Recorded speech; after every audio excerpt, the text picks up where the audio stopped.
आकाशवाणी नागपूर वीणा डोंगरवार आपल्याला ठळक बातम्या देत आहे। केंद्रीय संस्कृती मंत्रालयाच्या अधीन नागपूरच्या दक्षिण मध्य क्षेत्र सांस्कृतिक केंद्राद्वारे आयोजित ऑरेंज सिटी क्राफ्ट मेळाव्याचं उद्घाटन केंद्रीय मंत्री नितीन गडकरी यांनी आज फीत कापून केलं। यानंतर त्यांनी मेळाव्यातील काही दालनांना भेट देऊन कारागिरांसोबत संवाद साधला।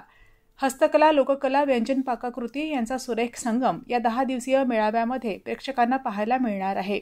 160च्या वर दालनं या प्रदर्शनात मांडली असून 200 पेक्षा जास्त कलावंत आपल्या क्षेत्रातील लोकनृत्य तसंच कला सादर करतील।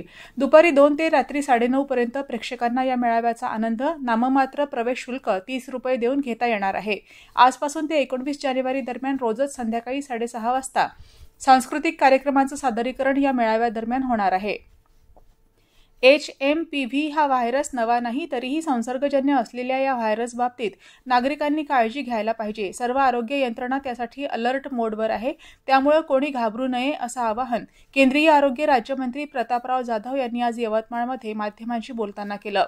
विदर्भातील न्यायिक अधिकारी आणि प्रशिक्षित मध्यस्थी अधिवक्ता यांच्यासाठी सिम्बायोसिस आंतरराष्ट्रीय विद्यापीठ वाठोडा इथं विभागीय मध्यस्थी परिषदेचं आयोजन येत्या 11 जानेवारीला सकाळी 10 वाजता करण्यात आलं आहे। या परिषदेसाठी उच्च न्यायालय मुंबईचे मुख्य न्यायमूर्ती आणि अन्य न्यायमूर्ती, उच्च न्यायालयाच्या नागपूर खंडपीठाचे न्यायमूर्ती तसंच विदर्भातील 11 जिल्ह्यांतील 650 न्यायाधीश आणि प्रशिक्षित मध्यस्थ अधिवक्ता उपस्थित राहणार आहेत।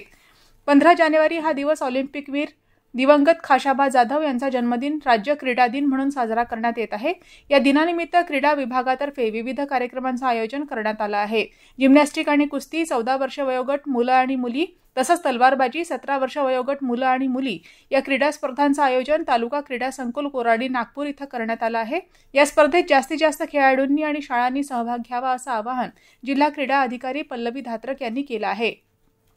रेशीम शेतीचं महत्त्व आणि त्यातून मिळणाऱ्या हमखास आणि शाश्वत उत्पन्नाची शेतकऱ्यांना माहिती व्हावी यासाठी प्रचार आणि प्रसिद्धी करण्यासाठी तसंच सन 2025 मध्ये रेशीम उद्योग करण्याकरिता इच्छुक लाभार्थ्यांची नाव नोंदणी करण्यासाठी नागपूर जिल्ह्यात 9 जानेवारी ते 9 फेब्रुवारी या कालावधीत महारेशीम अभियान 2025 राबवण्यात येत आहे। रेशीम उद्योग करण्यास इच्छुक शेतकऱ्यांनी नाव नोंदणी करण्याचं आवाहन करण्यात आलं आहे। विदर्भात थंडीचा कडाका अद्यापही कायम आहे।